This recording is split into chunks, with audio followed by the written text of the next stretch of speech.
अंगदान की प्रक्रिया क्या होती है। देखिए, अंगदान में 3 चीजें इन्वॉल्व हैं। एक रेसिपिएंट जिसको अंग चाहिए, एक डोनर जो अंग देगा, और तीसरा एक सिस्टम जो एक सुनिश्चित प्रक्रिया के तहत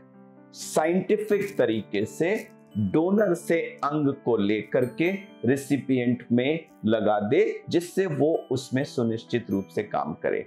तो पहले तो रेसिपिएंट को आइडेंटिफाई किया जाता है, जो अंग के अनुसार heart, lung, kidney, pancreas, liver, किसी भी अंग का रेसिपिएंट हो सकता है। उसके अनुसार उसका डोनर चूज किया जाता है, जो कि लिवर, किडनी में या लंग के हिस्से के लिए लिविंग डोनर हो सकता है, और हार्ट और कॉर्निया और बाकी अंग वो एक कैडावरिक यानी मृत डोनर से ही संभव है, तो वो डोनर को आइडेंटिफाई किया जाता है। जो सबसे कॉमन प्रक्रिया है जिसमें कि एक मृत डोनर की फैमिली डोनेट कर देती है, उस प्रक्रिया में उस व्यक्ति के अलग अलग अंग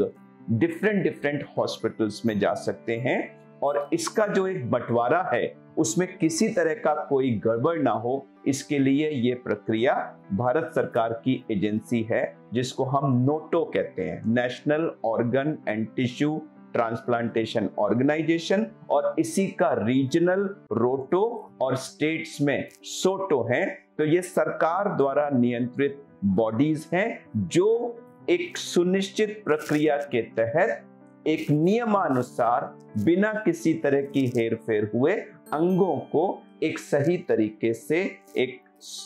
साइंटिफिक तरीके से अलग अलग हॉस्पिटल्स में डिस्ट्रीब्यूट करती हैं, जिससे वो एक सही सुचारू तरह से ये प्रक्रिया चलती है। जो रेसिपिएंट हॉस्पिटल होता है वहां एक पूरी टीम होती है जो अंग को लेने के लिए डोनर के हॉस्पिटल में जाती है और उस अंग को वहां से निकालती है, जिसको हम एक्सप्लांटेशन की प्रक्रिया कहते हैं, और फिर उसको सही तरह से प्रिजर्व करके अपने हॉस्पिटल में वापस लाते हैं। इस बीच में रेसिपिएंट हॉस्पिटल में पेशेंट जो रेसिपिएंट है वो ऑलरेडी ओटी में जा चुका होता है, दूसरी टीम के द्वारा उसका जो अंग है उसको डिस्प्ले कर दिया गया होता है, और कम से कम समय में उसके खराब अंग को निकाल करके ये लाया गया अंग उस टीम के द्वारा लगा दिया जाता है। तो आपको सुनने में ही लगा हो कि ये काफी जटिल प्रक्रिया है।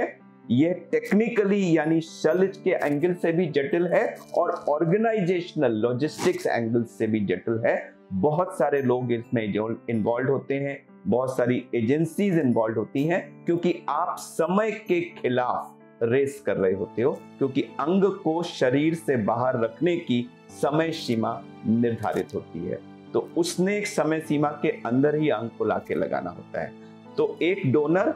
एक रेसिपिएंट, एक गवर्नमेंट की एजेंसी नोटो, रोटो या सोटो जो अंगों का बंटवारा करता है,